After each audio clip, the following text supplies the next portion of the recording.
نشان کیا ہے، انہوں نے پکڑ کے عمران خان کے امیدواروں کو ووٹ دیے اور ایک بڑی تعداد میں آزاد امیدوار میدان میں آ گئے۔ اب یہاں سے کہانی کے اندر دوسرا جو شفٹ ہے یا پھر جو دوسری اس کی قسط ہے وہ شروع ہو جاتی ہے۔ وہ دوسری قسط یہ تھی کہ ان کو مخصوص نشستوں سے بھی جو ہے وہ نااہل کر دیں۔ ظاہر ہے الیکشن کمیشن تو پپٹ بنا ہوا ہے، اس کا تو کردار ایک پپٹ سے بھی کم ہے، چابی والا کھلونا ہے، چابی بھرو آگے چل پڑے گی۔ اور اس عرصے میں ناظرین کچھ چابی والے کھلونے بڑے انٹرسٹنگ سامنے آئے ہیں۔ اکبر ایس بابر سامنے آ گیا، الیکشن کمیشن کے لوگ سامنے آ گئے، لیکن ان سب کے کرداروں کے باوجود تحریک انصاف سخت مقابلہ کر رہی ہے۔ یہ آپ کو بات ایڈمٹ کرنی چاہیے کہ جس انداز میں پی ٹی آئی نے مقابلہ کیا ہے اور عمران خان نے مقابلہ کیا ہے اس کا کوئی میچ نہیں ہے۔ پاکستان کی سیاسی تاریخ کے اندر اتنا بڑا اور میچ جو ان کے ساتھ پڑا ہے اور جس طریقے سے وہ مقابلہ کر کے جیتے ہیں کہ مطلب آپ ٹی وی چینلز کے اوپر اخبارات کے اندر آپ کے نام لینے کے اوپر پابندی اور آپ پھر بھی پہنچ رہے ہیں۔ کروڑوں اربوں روپے لگا کے آپ نے میڈیا کمپین کی، دوسرے انہوں نے آپ نے کچھ نہیں کیا، آپ نے سوشل میڈیا کے اوپر جو ہے ٹویٹس کروائیں، آپ لوگ جیت گئے، ویلاگز کروائے، آپ جیت گئے، یا لوگوں نے ویلاگز کیے، یا پھر ٹک ٹاک کے اوپر لوگوں نے کام کیا، پی ٹی آئی والے جیت گئے۔ اب ایک صوبے میں حکومت بنا رہے ہیں۔ اگر تو صاف شفاف اور فارم 45 اور 47 کے اوپر ڈرامہ نہ کیا جاتا الیکشن کمیشن آف پاکستان کی جانب سے، جس کی گواہی کمشنر راول پنڈی صاحب نے بھی دی ہے اور جس کی گونج ابھی تک موجود ہے، تو پی ٹی آئی وفاق میں بھی حکومت بناتی، پنجاب میں بھی، خیبر پختونخوا میں بھی، بلوچستان کے اندر بھی اچھی بھلی ان کی پوزیشن ہوتی اور سندھ کے اندر بھی تگڑا مقابلہ ہوتا، تو پورے پاکستان کے اندر پی ٹی آئی موجود ہوتی۔ لیکن بدقسمتی سے جو ہمارے کرتا دھرتا ہیں، جو فیصلہ ساز ہیں، سمجھ گئے ہوں گے آپ، وہ نہیں چاہتے کہ اس طرح کے حالات پیدا ہوں۔ تو اب کہانی یہ بنائی کہ تحریک انصاف کے جو سیکٹری اطلاعات ہیں رؤف حسن صاحب، ان کی 6 مہینے بعد عمران خان صاحب سے جیل میں ملاقات ہوتی ہے۔ عمران خان صاحب رؤف حسن کو کچھ ہدایات جاری کرتے ہیں، وہ کہتے ہیں کہ ایم ڈبلیو ایم کے ساتھ الائنس کا اعلان کر دیں۔ وہ اعلان کر دیتے ہیں اور اس کے بعد کہانی کے اندر ایک نیا ٹوسٹ آ جاتا ہے۔ پھر کچھ مسترد کردہ لوگ جو ہیں، جو کچھ آپ اسے کہہ سکتے ہیں کہ ذہنی معذور، ذہنی مریض لوگ جو ہیں، وہ پاکستان کے اندر ایک نئی سکیم لے کے آ جاتے ہیں، ایک نئی تفرقہ واریت کی لہر لے کے آ جاتے ہیں، شیعہ سنی معاملات کے اوپر پھر ہوا دینا شروع کر دیتے ہیں، وہی مسترد کردہ لوگ، اور اسی لہر کے اندر پھر گیم ڈال دی جاتی ہے جو پی ٹی آئی کے مخالفین قوتیں ہیں ان کی طرف سے، اور پھر پی ٹی آئی کے کچھ لوگوں کے اندر سے آوازیں آنا شروع ہو جاتی ہیں۔ کور کمیٹی کی میٹنگز ہوتی ہیں، تحریک انصاف کے لوگوں کی آپس میں اجلاس ہوتے ہیں، تو اس کے اندر بھی یہ بات کرنا شروع کر دی جاتی ہے کہ بھائی ایم ڈبلیو ایم کے ساتھ الائنس نہ کریں، پھر ایران کی بات ہونا شروع ہو جاتی ہے، پھر فلاں کی بات شروع ہونا جاتی ہے،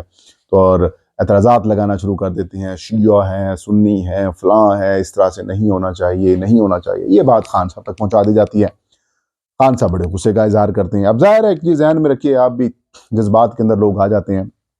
کہ ایک سیاسی جماعت جس کی پہلی 3 ٹیئر کی لیڈرشپ یا جیل کے اندر ہے، یا ان کو سیاست سے باہر کر دیا گیا، یا ان کو دوسری جماعتوں میں شامل کرا دیا گیا ہے۔ اب پیچھے بچے ہیں گور خان جیسے لوگ، میرے قابل احترام ہیں، دوست ہیں ہمارے، لیکن بات یہ ہے کہ ان کا ایکسپیرینس، ان کا پارٹی کے اندر ہونا، تحریک انصاف کے اندر، اور عمران خان پھر شاہ محمود قریشی، مطلب اس ٹیئر کے اندر نہیں آتے۔ ظاہر ہے کچھ فیصلے بر وقت بھی نہیں کر پاتے، کچھ ایشوز سامنے آ جاتے ہیں، تو پرابلمز ہوئی ہیں۔ تو اب کچھ لوگوں کو مینج بھی کیا گیا، تو ایم ڈبلیو ایم کے اوپر اعتراض ہو گیا، اور پھر عمران خان نے کہا کہ سنی اتحاد کونسل سے کریں بھائی، صاحبزادہ حامد رضا کے ساتھ، کیونکہ ان کی جماعت تو ایلیجیبل ہے الیکشن لڑنے کے لیے، لیکن الیکشن ان کی جماعت کے اوپر شاید کس نے لڑا ہے یا پھر نہیں لڑا، وہ دیکھنا پڑے گا، لیکن اب ان کے ساتھ الائنس کی بات کی جا رہی ہے۔ تو ایک نیا بات سامنے آئی ہے آج ان کی اور علامہ راجہ ناصر عباس صاحب کی، بیرسٹر گور خان اور عمر ایوب صاحب کی میٹنگ ہوئی ہے، اور اس میٹنگ میں علامہ راجہ ناصر عباس صاحب نے کہہ دیا کہ بھائی میری طرف سے کوئی پرابلم نہیں ہے، پی ٹی آئی جس کو کرے گی ہم اس کو کر دیں گے۔ تو اب پی ٹی آئی جو ہے وہ 3-4 آپشنز کے اوپر ناظرین غور کر رہی ہے، سنی اتحاد کونسل بھی ہے، ایم ڈبلیو ایم بھی ہے، جماعت اسلامی بھی ہے، اور پی ٹی آئی پارلیمنٹیرین بھی ہے۔ تو ان 3-4 ناموں کے اوپر پی ٹی آئی غور کر رہی ہے۔ لیٹس ہوپ کہ اگلے کچھ دنوں تک فیصلہ ہو جائے گا، اور اس دوران گزٹ نوٹیفیکیشن آتا ہے تو پھر تحریک انصاف، اور امکان یہی ہے جو کہ پی ٹی آئی کے لوگوں کی رائے یہی ہے کہ آئین کے اندر یہ لکھا ہوا ہے کہ جب گزٹ نوٹیفیکیشن ہوگا، اور گزٹ نوٹیفیکیشن ایک ساتھ ہوتا ہے، جب ایک ساتھ نوٹیفیکیشن ہو جائے گا تو پھر 3 دن دیے جائیں گے آزاد امیدواروں کو۔ لیٹس ہوپ کہ ایسا ہو۔ اگر ایسا نہیں ہوتا تو پھر آپ کو پتہ کون سا پاکستان میں آئین اور قانون ہے۔ دوسری بڑی خبر جو انٹرسٹنگ ہے ناظرین وہ یہ ہے کہ الیکشن کمیشن آف پاکستان کے جو انتہائی حامی ایک ادارہ ہے، آبزرورز ہیں، election observer, FAFEN, free and fair election network, ان کی ایک پریس ریلیز آتی ہے, رپورٹ آتی ہے, اور وہ ڈیمانڈ کرتے ہیں الیکشن کمیشن آف پاکستان سے کہ جن حلقوں کے نتائج کو الیکشن کمیشن میں چیلنج کیا گیا ہے, الیکشن کمیشن اس کا آڈٹ کروائیں, اس کی تحقیقات کروائیں اور چیزیں سامنے لائیں. یہ بڑا انٹرسٹنگ مطالبہ ہے. اس میں انہوں نے کہا گیا ہے کہ فارم 45 جو کہ لوگوں کو دیے گئے ہیں ان کی کاپیز, ان کو ٹیلی کریں, امیدواروں کو بلائیں, آبزرورز کو بھی بلائیں, اور ان کے حوالے سے جو حقیقت ہے وہ بتائیں, اور جو نتائج بنائے گئے ہیں ان کے کاؤنٹر فائلز وغیرہ بھی چیک کریں, اور سارے معاملات دیکھیں, اور تاکہ یہ جو میس کریٹ ہوا پڑا ہے اس کا خاتمہ ممکن ہو سکے. اور یہ انٹرسٹنگ اس وجہ سے ہے کہ یہ جو فافن ہے یہ الیکشن کمیشن آف پاکستان کے بھی ایسے سمجھیں کہ مطلب وہ کافی ان کے اثر و رسوخ الیکشن کمیشن کا اس ادارے کے اوپر ہے. اگر وہ یہ ڈیمانڈ کر رہا ہے, ان کا حامی ادارہ ڈیمانڈ کر رہا ہے, جتنے الیکشن کمیشن آف پاکستان کے غیر قانونی غیر آئینی کام ہم نے جتنے ایکسپوز کیے ہیں, اور باوجود اس کے اس نے خاموشی اختیار کی, اگر وہ ڈیمانڈ کر رہا ہے تو آپ خود سمجھ لیں something is really fishy and very very important. یہ تاج کا ویلاگ. وہی مختلف اجازت دیجیے. اللہ حافظ.